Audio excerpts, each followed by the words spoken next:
Hello, আপনাদেরকে স্বাগতম। আজকে ডার্টে কিছু কিওয়ার্ড সম্পর্কে শিখবো, যে কিওয়ার্ডগুলো আসলে আমরা চাইলে ব্যবহার করতে পারবো না। যেমন আমরা ডার্ট প্যাডে আসলে বিভিন্ন ধরনের ফাংশনের নাম লিখতে পারি। এখানে একটি ফাংশনের নাম লেখা হয়েছে, যে ফাংশনের নাম কি প্রিন্ট ইন্টিজার, এবং এই ফাংশনটি এর আর্গুমেন্ট সহ প্যারামিটার যে বডি আছে, প্যারামিটারের বডি বা প্যারামিটার যে পার্ট আছে, এই পার্ট সহ এটাকে বলে সিগনেচার। অর্থাৎ এই সমগ্র সিগনেচার, এখানে এটার নাম হচ্ছে কি, আর এই সিগনেচারের নাম হচ্ছে কি প্রিন্ট ইন্টিজার। তো এই প্রিন্ট ইন্টিজার আমরা দিতে পারি একটি ফাংশনের নাম বা বিভিন্ন ধরনের নাম দিতে পারি। আবার একটি ভেরিয়েবলের নাম আমরা যা ইচ্ছা তা দিতে পারি। যেমন একটি ভেরিয়েবল ছিল, আমরা লিখেছিলাম variable x equal to something. তো আমরা এখানে এক্স এর একটি নাম দিয়েছি। এরকম বিভিন্ন ধরনের নাম আমরা ব্যবহার করি। আবার বিভিন্ন ধরনের ফ্লাটারে আবার ক্লাস তৈরি করা যায়, যেহেতু এটি একটি অবজেক্ট ওরিয়েন্টেড ল্যাঙ্গুয়েজ। সো সেখানে আমরা ক্লাসও তৈরি করতে পারি। ক্লাসের বিভিন্ন ধরনের নাম দেওয়া যায়, যেমন ক্লাস কি জিনিস সেটা আমরা পরে দেখব। যেমন এখানে ক্লাস লিখেছি, ক্লাসের একটি নাম দিয়েছি।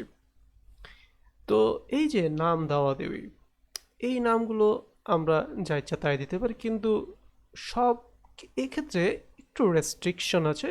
তেমন কিছু না, যে কিছু কিওয়ার্ড আছে, অর্থাৎ কিছু শব্দ আছে কিওয়ার্ড যেটাকে বলা হয়, সেই কিওয়ার্ডগুলো আসলে আমরা ব্যবহার করতে পারবো না।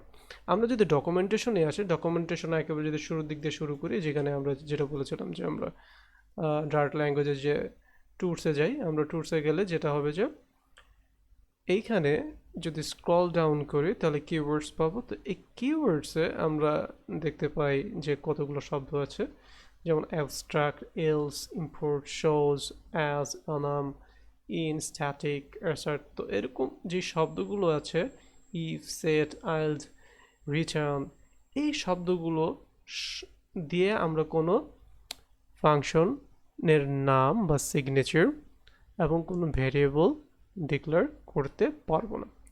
আমরা তো জানি আসলে কীভাবে ডিক্লেয়ার করা হয়, আমরা প্রথম ক্লাসেই দেখেছি কীভাবে একটা ফাংশন ডিক্লেয়ার করতে হয়, ভেরিয়েবল ডিক্লেয়ার কীভাবে করতে হয়। কোনো কিছু আসলে রাইট করাটাকে কী বলে, ফাংশন ডিক্লেয়ার করা। যেমন এখানে আমরা একটা ফাংশন ডিক্লেয়ার করেছি, আর এটাকে কল করা কী বলে, আমরা জাস্ট সিগনেচারটাকে কল করব। এখানে সিগনেচারটাকে কল করব, এবং সিগনেচারটাকে যখন কল করি তখন আমাদের কি করতে হয়, এখানে যে প্যারামিটারগুলো থাকে প্যারামিটারের আর্গুমেন্ট দিতে হয়, আর এখানে আমরা কি করতে হবে, এটাকে সেমিকোলন দিয়ে লাইনটাকে শেষ করে দিতে হবে। তো এটাকে বলে কল করা। সে যাই হোক, তো আমরা এই নামগুলো আসলে এই কিওয়ার্ডের মধ্যে দিয়ে কোনোটা লিখতে পারবো না। আমরা একটা ট্রাই করে দেখতে পারি যে লেখা যায় কিনা। আমরা এখানে ধরুন এটার নাম দিলাম প্রিন্ট ইন্টিজার, না হয়ে এটার নাম দিই যে রিটার্ন। তো এখানে রিটার্ন নাম দিয়েছি, এটা হয় কিনা দেখা যাচ্ছে রিটার্নটা আসলে একটা এরর খায়। রিটার্ন এখানে দেখা যাচ্ছে, আমরা যদি এখানে থেকে এখানে একটা টুলটিপ আসে যে রিটার্ন ক্যান্ট বি ইউজড আজ an identifier because it's a keyword. অর্থাৎ আমরা এই রিটার্ন শব্দটিকে ব্যবহার করতে পারবো না। ঠিক এরকম যে শব্দগুলো আছে, কিওয়ার্ডগুলো আছে, এই কিওয়ার্ডগুলো রিজার্ভড কিওয়ার্ড বলা হয়ে থাকে। অর্থাৎ আমরা চাইলে এই কিওয়ার্ডগুলো আমাদের প্রোগ্রামে ব্যবহার করতে পারবো না। আচ্ছা, তাহলে আজকে এই পর্যন্তই। ভালো থাকুন, ধন্যবাদ।